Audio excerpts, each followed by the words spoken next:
ಸ್ನೇಹಿತರೆ, ಚರಿತ್ರೆ ಮತ್ತೊಂದು ವಿಡಿಯೋಗೆ ನಿಮಗೆಲ್ಲ ಪ್ರೀತಿಯ ಸ್ವಾಗತ. ಅಘೋರ ಈ ಒಂದು ಹೆಸರು ಕೇಳಿದ ತಕ್ಷಣ ಮೈ ಒಂದು ಸಲ ರೋಮಾಂಚನಕ್ಕೆ ಒಳಗಾಗುತ್ತದೆ. ಅಘೋರ ಅಂದ್ರೆ ಭಯವಿಲ್ಲದ್ದು ಅಥವಾ ಭಯರಹಿತವಾದದ್ದು ಎಂದರ್ಥ.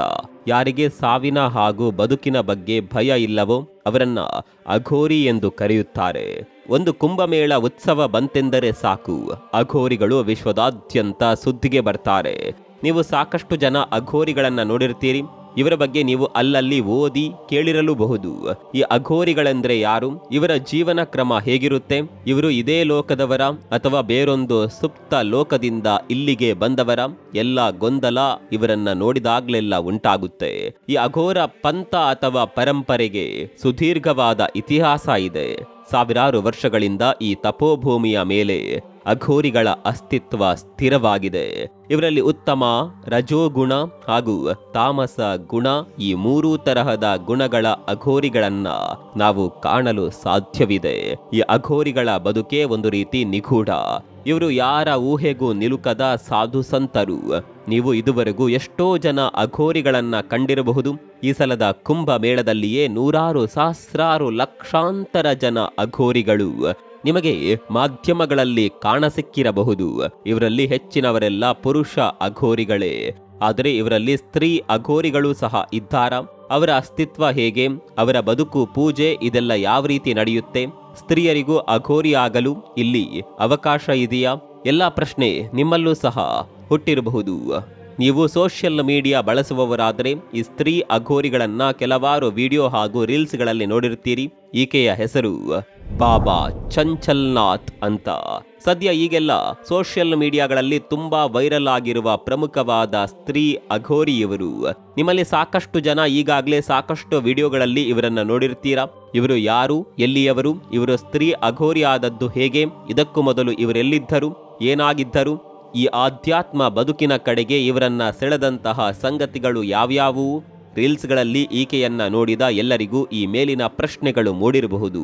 ಇವರ ಬಗ್ಗೆ ಇಂತಹ ಹೆಚ್ಚಿನ ಮಾಹಿತಿಯನ್ನ ತಿಳಿಯುವ ಕುತೂಹಲ ಇಲ್ಲಿ ಅನೇಕರಿಗೆ ಇರಬಹುದು.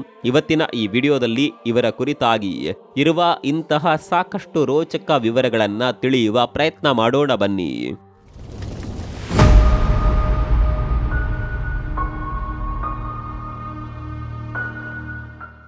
ಮೊದಲೇದಾಗಿ ಒಂದಿಷ್ಟು ರೀಲ್ಗಳಲ್ಲಿ ಇವರ ಒಂದು ವಿಡಿಯೋ ತುಂಬಾ ವೈರಲ್ ಆಗಿತ್ತು. ಆ ಮೊದಲ ವಿಡಿಯೋದಲ್ಲಿ ಇವರು ಅಲ್ಲೊಂದು ಕಡೆ ಪದ್ಮಾಸನ ಹಾಕಿ ಕುಳಿತು ತಮ್ಮ ಎದುರುಗಡೆ ಇದ್ದ ಒಂದು ನಿಂಬೆ ಹಣ್ಣನ್ನ ತಮ್ಮಲ್ಲಿರುವ ದಿವ್ಯ ಶಕ್ತಿಯಿಂದ ಮೇಲೆ ಹಾಗೂ ಕೆಳಗೆ ಆಧಾರರಹಿತವಾಗಿ ಅದು ಚಲಿಸುವಂತೆ ಮಾಡಿದ್ದರು. ಕಠಿಣ ಆಧ್ಯಾತ್ಮ ಸಾಧನೆ ಮಾಡಿದ ಎಷ್ಟೋ ಜನ ಅಘೋರಿಗಳಿಗೆ ಇಂತಹ ಪವಾಡಗಳೆಲ್ಲ ಸಾಧ್ಯವೆಂದು ಹೇಳಲಾಗುತ್ತೆ. ಇಂಥದ್ದೇ ಸಾಧನೆ ಮಾಡಿದ ಬಾಬಾ ಚಂಚಲನಾಥ್ ಸಹ ಈ ಒಂದು ಪವಾಡವನ್ನ ಎಲ್ಲರ ಎದುರೇ ಮಾಡಿ ತೋರಿಸಿದ ವಿಡಿಯೋ ತುಂಬಾನೇ ವೈರಲ್ ಆಗಿತ್ತು. ಈ ವಿಡಿಯೋದಿಂದಲೇ ಈಕೆ ಯಾರು, ಈಕೆಯಲ್ಲಿರುವ ಶಕ್ತಿ ಏನು, ಇವರು ಯಾವ ಮೂಲದವರು ಎಂಬ ಸಾಕಷ್ಟು ಪ್ರಶ್ನೆಗಳು ಈ ವಿಡಿಯೋ ನೋಡಿದ ತುಂಬಾ ಜನರಲ್ಲಿ ಉದ್ಭವವಾಗಿದ್ದವು. ಎರಡನೇ ವಿಡಿಯೋದಲ್ಲಿ ಈ ಮಹಾಸಾಧು ಇಲ್ಲಿಯ ಒಂದಷ್ಟು ದೈವಸ್ಥಾನಗಳ ಶಿವಲಿಂಗಗಳಿಗೆ ಪೂಜೆ ಮಾಡುತ್ತಾ ಓಡಾಡ್ತಾ ಇರುವ ದೃಶ್ಯ ವೈರಲ್ ಆಗಿತ್ತು. ಹಾಗೂ ಮೂರನೇ ವಿಡಿಯೋದಲ್ಲಿ ಯಾರೋ ಇವರ ಒಬ್ಬ ಭಕ್ತರು ಇವರಿಗೆ ಒಂದು ಕಾರ್ ಗಿಫ್ಟ್ ಮಾಡಿದ ವಿಡಿಯೋ ಸಖತ್ ವೈರಲ್ ಆಗಿತ್ತು. ಈ ಬಾಬಾ ಚಂಚಲನಾಥ್ ಇರೋದು ಎಲ್ಲಿ, ಇವರ ವಾಸ ಯಾವ ಸ್ಥಳ ಅಂತ ತುಂಬಾ ಜನಕ್ಕೆ ಬಹುಶಃ ಗೊತ್ತಿಲ್ಲ ಅನ್ಸುತ್ತೆ. ಇವರ ಸ್ಥಳದ ಬಗ್ಗೆ ಹೇಳೋದಾದ್ರೆ ಹರಿಯಾಣ ರಾಜ್ಯದ ರಾಯಪುರ ಎಂಬ ಊರಿನ ಸಮೀಪ ಇರುವ ಒಂದು ಹಳ್ಳಿಯಲ್ಲಿ ಇವರದೇ ಆದ ಒಂದು ಆಶ್ರಮ ಇದೆ. ಈ ಆಶ್ರಮದ ಪಕ್ಕದಲ್ಲಿಯೇ ಒಂದು ಸಣ್ಣ ಕಾಳಿ ಮಾತೆಯ ಗುಡಿ ಇದೆ. ಈ ಒಂದು ದೇಗುಲಕ್ಕೆ ಸ್ವತಃ ಈ ಮಹಾಸಾಧ್ವಿಯೇ ಇಲ್ಲಿಯ ಪೂಜಾರಿ. ಇವರ ವೈಯಕ್ತಿಕ ಬದುಕು ಹಾಗೂ ಅದರ ಹಿನ್ನೆಲೆಯ ಬಗ್ಗೆ ಹೇಳೋದಾದ್ರೆ ಅದು ಸಾಕಷ್ಟು ವೈಯಕ್ತಿಕ ಬದುಕಿನ ಸಂಘರ್ಷಗಳಿಂದ ಕೂಡಿದೆ ಎನ್ನಬಹುದು. ಇವರ ತಾಯಿ ತಂದೆ ಪಶ್ಚಿಮ ಬಂಗಾಳದ ಮೂಲದವರು. ಇವರ ಪರಿವಾರವು ತುಂಬಾ ಆಧ್ಯಾತ್ಮಿಕ ಮನೋಭಾವದ ಕುಟುಂಬವಾಗಿತ್ತು. ಈ ದಂಪತಿಯ ಮಗಳಾಗಿ ಜನಿಸಿದವರೇ ಈ ಬಾಬಾ ಚಂಚಲನಾಥ್. ತಮ್ಮ ಪರಿವಾರದ ದೆಸೆಯಿಂದಾಗಿ ತುಂಬಾ ಚಿಕ್ಕ ವಯಸ್ಸಿನಲ್ಲಿ ಇವರು ಆಧ್ಯಾತ್ಮದ ಕಡೆ ಒಲವು ಬೆಳೆಸಿಕೊಂಡರು. ಇವರ ಮನೆತನಕ್ಕೆ ಒಬ್ಬ ಕುಲಗುರು ಅಂತ ಒಬ್ಬ ಗುರುಗಳು ಇದ್ದರು. ಅವರು ಸಹ ಇವರನ್ನ ನೋಡಿ ಈ ಬಾಲಕಿ ಮುಂದೆ ದೊಡ್ಡ ಸಾಧಕಿಯಾಗುತ್ತಾಳೆ ಅಂತ ಭವಿಷ್ಯ ನುಡಿದಿದ್ದರಂತೆ. ಆಗೆಲ್ಲ ಈ ಕುಲಗುರುಗಳ ಪರಂಪರೆ ಹಬ್ಬಿತ್ತು. ಇವರಿಗೆ ಜನ ಅವರು ಕೇಳಿದ್ದನ್ನ ಕೊಡುವ ಪರಿಪಾಠ ಆಗ ರೂಢಿಯಲ್ಲಿತ್ತು. ಅದೇ ತರಹ ಇವರ ಪರಿವಾರದವರು ಆ ಗುರುವಿಗೆ ತಮ್ಮ 6-7 ವರ್ಷ ವಯಸ್ಸಿನ ಮಗಳನ್ನೇ ದಾನವಾಗಿ ಕೊಟ್ಟಿದ್ರಂತೆ. ಬಾಲ್ಯಾವಸ್ಥೆಯಿಂದಲೇ ಆ ಗುರುಗಳ ಆರೈಕೆ ಹಾಗೂ ಅವರ ನಿಯಂತ್ರಣದಲ್ಲಿ ಬೆಳೆದ ಈ ಬಾಬಾ ಚಂಚಲನಾಥ್ ತುಂಬಾ ಚಿಕ್ಕ ವಯಸ್ಸಿನಲ್ಲೇ ಆಧ್ಯಾತ್ಮದ ಗುಣಗಳನ್ನ ಮೈಗೂಡಿಸಿಕೊಂಡವರು.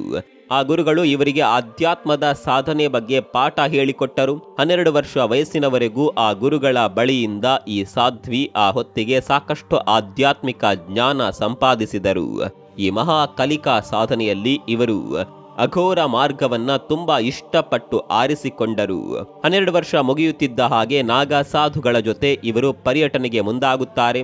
ಈ ಒಂದು ಪ್ರಾಯೋಗಿಕ ಹಾದಿಯಲ್ಲಿ ಒಂದಷ್ಟು ಅಘೋರಿಗಳ ಆಪ್ತ ಪರಿಚಯ ಇವರಿಗೆ ಆಗುತ್ತದೆ. ಸ್ತ್ರೀ ಅಘೋರಿ ಆಗುವುದೆಂದರೆ ಅದು ಅಂದುಕೊಂಡಷ್ಟು ಸುಲಭದ ಮಾತಲ್ಲ. ಅದಕ್ಕಾಗಿ ಕಠಿಣ ಸಾಧನೆ ಹಾಗೂ ಕಠಿಣ ಮನಸ್ಥಿತಿ ಸಹ ಬೇಕಾಗುತ್ತದೆ.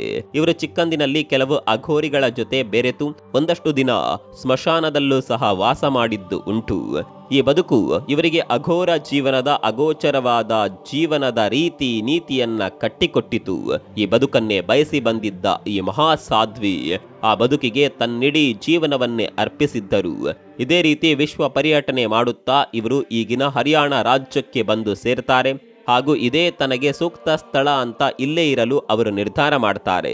ನೀವು ಇದೇ ರಾಜ್ಯವನ್ನೇ ಯಾಕೆ ಆಯ್ಕೆ ಮಾಡಿಕೊಂಡಿದ್ದೀರಿ ಅಂತ ಯಾರೋ ಮಾಧ್ಯಮದವರು ಕೇಳಿದ ಪ್ರಶ್ನೆಗೆ ಅವರು ಕೊಟ್ಟ ಉತ್ತರ ವಿಶೇಷವಾಗಿತ್ತು. ಅವರ ಪ್ರಕಾರ ಈ ಭಾಗದ ಜನರು ಈ ಹಿಂದೆ ಸತ್ಯಯುಗದಲ್ಲಿ ಸಾಧು ಸಂತರ ಜೊತೆ ಯಾವ ರೀತಿ ಇದ್ರು ಅದೇ ರೀತಿ ಇಲ್ಲಿ ಇವರು ಸಹ ಇದ್ದಾರೆ. ಹೀಗಾಗಿ ನನಗೆ ಈ ಜನ ಹಾಗೂ ವಾತಾವರಣ ತುಂಬಾ ಹಿಡಿಸಿತ್ತು ಮತ್ತು ನಾನು ಇಲ್ಲಿಯೇ ನೆಲೆಸಲು ಅದು ಪ್ರೇರೇಪಣೆ ನೀಡಿತು ಅಂತ ಹೇಳಿದ್ದರು. ಇಲ್ಲಿಗೆ ಆಶ್ರಮ ರಚಿಸಿಕೊಂಡು ಮುಂದುವರಿದ ಈ ಬಾಬಾ ಚಂಚಲನಾಥರು ಇಲ್ಲೊಂದು ಕಾಳಿ ಗುಡಿಯನ್ನ ಕಟ್ಟೋದಕ್ಕೆ ಮುಂದಾಗ್ತಾರೆ. ಈ ಗುಡಿ ಕಟ್ಟುವಾಗ್ಲೂ ಕೂಡ ವಿಚಿತ್ರವೊಂದು ನಡೆಯುತ್ತದೆ.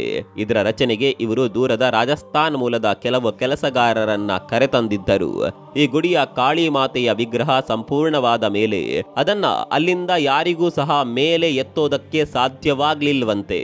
ಇದು ಯಾಕೆ ಎಂದು ಅವರೆಲ್ಲ ಅಚ್ಚರಿಯಿಂದ ಅಲ್ಲಿ ನಿಂತಾಗ ಅದಕ್ಕೆ ಈ ಬಾಬಾ ಚಂಚಲನಾಥರು ನೀವೆಲ್ಲ ಮೊದಲು ನಿಮ್ಮ ಪಾದುಕೆಗಳನ್ನ ತೆಗೆದು ಇಡಿ, ಆ ಬಳಿಕ ಆ ವಿಗ್ರಹವನ್ನ ಮುಟ್ಟಿ ಅದು ತಂತಾನೆ ಮೇಲೆ ಏಳುತ್ತದೆ ಎಂದು ಅವರಿಗೆ ಸೂಚನೆ ಕೊಟ್ಟರಂತೆ. ಹಾಗೂ ಈ ಮೂರ್ತಿಯ ಪ್ರತಿಷ್ಠಾಪನೆಯ ವೇಳೆಯೂ ಸಹ ಒಂದಷ್ಟು ಚಮತ್ಕಾರಗಳು ನಡೆದಿದ್ದು ನಿಜ. ನಮ್ಮ ಭಾರತೀಯ ಸನಾತನ ಪರಂಪರೆಯ ಪ್ರಕಾರ ಯಾವುದೇ ದೈವದ ಮೂರ್ತಿಯನ್ನ ಪ್ರತಿಷ್ಠಾಪನೆ ಮಾಡುವ ಮೊದಲು ಅದರ ಪ್ರಾಣ ಪ್ರತಿಷ್ಠಾಪನಾ ಕಾರ್ಯ ಅಲ್ಲಿ ನಡೆಯಬೇಕಾಗುತ್ತೆ. ಕಳೆದ ಜನವರಿಯಲ್ಲಿ ಅಯೋಧ್ಯ ನಗರದಲ್ಲಿ ಶ್ರೀರಾಮನ ವಿಗ್ರಹದ ಪ್ರಾಣ ಪ್ರತಿಷ್ಠಾಪನಾ ಮಹೋತ್ಸವವು ಎಷ್ಟೊಂದು ಅದ್ಧೂರಿಯಾಗಿ ನಡೆದಿದ್ದನ್ನ ನೀವು ಸಹ ನೋಡಿರಬಹುದು.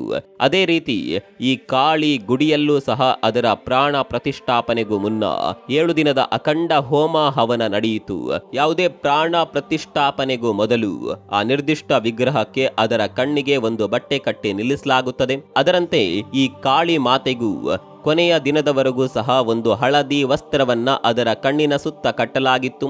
ಈ ಮಹೋತ್ಸವಕ್ಕೆ ಬಂದಿದ್ದ ಜನರ ಪೈಕಿ ಓರ್ವ ಮಹಿಳೆಗೆ ದೃಷ್ಟಿಯ ಭಾಗ್ಯ ಇರಲಿಲ್ಲ. ಪ್ರಾಣ ಪ್ರತಿಷ್ಠಾಪನೆ ಮಾಡುವಾಗ ವಿಗ್ರಹದ ಬಟ್ಟೆಯನ್ನ ಆಕೆಗೆ ಶೋಕಿಸಿದಾಗ ಆಕೆಗೆ ದೃಷ್ಟಿ ಬಂತು ಅಂತ ಅಲ್ಲಿಯ ಸ್ಥಳೀಯರು ಹೇಳ್ತಾರೆ. ಈ ಒಂದು ಕತೆ ಎಷ್ಟೊಂದು ನಿಜ ಹಾಗೂ ಎಷ್ಟು ಅವಾಸ್ತವ ಅನ್ನೋದು ಇನ್ನೂ ಕೂಡ ದೃಢವಾಗಿಲ್ಲ. ಈ ಎಲ್ಲ ರೀತಿಯ ಅತಿರೇಕದ ಕತೆಗಳು ಜನಮನದಲ್ಲಿ ಹಬ್ಬಿದ್ದರೂ ಕೂಡ ಈ ಕಾಳಿಮಾತೆಯ ಶಕ್ತಿ ಬಗ್ಗೆ 2 ಮಾತಿಲ್ಲ.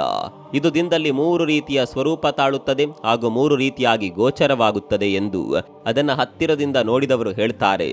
ಈ ಗುಡಿಯಲ್ಲಿ ಪ್ರಥಮ ಪೂಜೆಯನ್ನ ಬಾಬಾ ಚಂಚಲನಾಥರೇ ಮಡಿ ಮೈಲಿಗೆ ಸಹಿತ ಆಚರಣೆ ಮಾಡ್ತಾರೆ. ಅವರು 3 ಬಾರಿ ಕಾಳಿಮಾತೆಯನ್ನ ಪೂಜೆ ಮಾಡ್ತಾರೆ.